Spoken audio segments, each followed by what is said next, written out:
एक बादशाह के महल की चार दीवारी के अंदर एक वजीर और एक कारिंदा रहता था। वजीर और कारिंदे के पुत्र में गहरी दोस्ती थी।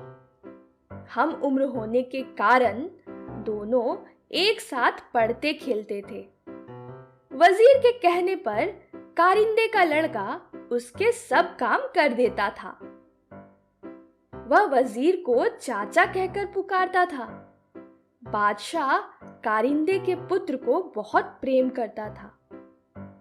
बादशाह की कोई संतान नहीं थी, इसीलिए वह कारिंदे के पुत्र को अपने पुत्र के समान ही समझते थे। बादशाह ने उसे महल और दरबार में आने जाने की पूरी छूट दे रखी थी। कारिंदे के पुत्र के प्रति बादशाह का प्रेम देखकर वजीर को बहुत ईर्ष्या होती थी। वजीर चाहता था कि बादशाह केवल उसके पुत्र को ही प्रेम करे। यदि बादशाह ने उसके पुत्र को गोद ले लिया तो बादशाह की मृत्यु के बाद उसका पुत्र ही राजगद्दी पर बैठेगा। वजीर की इच्छा के विपरीत बादशाह का प्रेम कारिंदे के पुत्र के प्रति बढ़ता ही गया। बादशाह वजीर के पुत्र को जरा भी पसंद नहीं करते थे, इसीलिए वजीर कारिंदे और उसके पुत्र से मन ही मन ईर्ष्या करने लगे। वजीर ने कारिंदे के पुत्र को मारने का निश्चय किया। वजीर ने कारिंदे के पुत्र को रुमाल और पैसे देकर गोश्त लाने के लिए कहा। वजीर ने कारिंदे के पुत्र को अच्छी तरह समझाया कि गोश्त बाजार में गली के नुक्कड़ वाले दुकान से ही लाना। कारिंदे का बेटा रुमाल और पैसे लेकर बाजार की ओर चल दिया। उसने देखा कि उसका मित्र वजीर का बेटा भी वहां पर खेल रहा है। वजीर के लड़के ने कारिंदे के पुत्र से कहा कि तुम मेरा दांव खेलो, मैं जाकर गोश्त ले आऊंगा। कारिंदे के पुत्र ने उसे पैसे और रुमाल देकर दुकान का पता बता दिया। इस प्रकार वजीर का पुत्र गोश्त लेने के लिए चला गया और कारिंदे का पुत्र दांव खेलने लगा।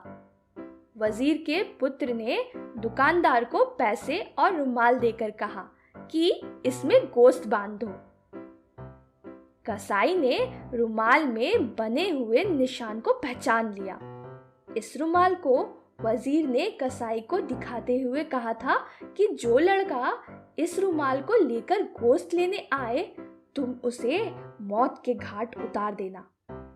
कारिंदे के पुत्र को मारने के लिए वजीर ने कसाई को पैसे भी दिए थे। कसाई ने अंदर भट्टी जलाकर सारी तैयारी पहले से ही कर ली थी।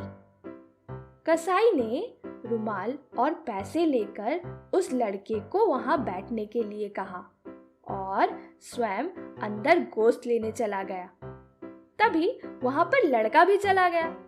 कसाई ने तुरंत उस लड़के को उठाकर जलती हुई भट्टी में झोंक दिया। कारिंदे का पुत्र अपना दांव खेलकर अपने घर जा रहा था कि उसे रास्ते में वजीर मिल गया। कारिंदे के पुत्र ने पूछा, चाचा, भैया गोश्त ले आया? इतना सुनकर वजीर के पैरों के नीचे से जमीन खिसक गई।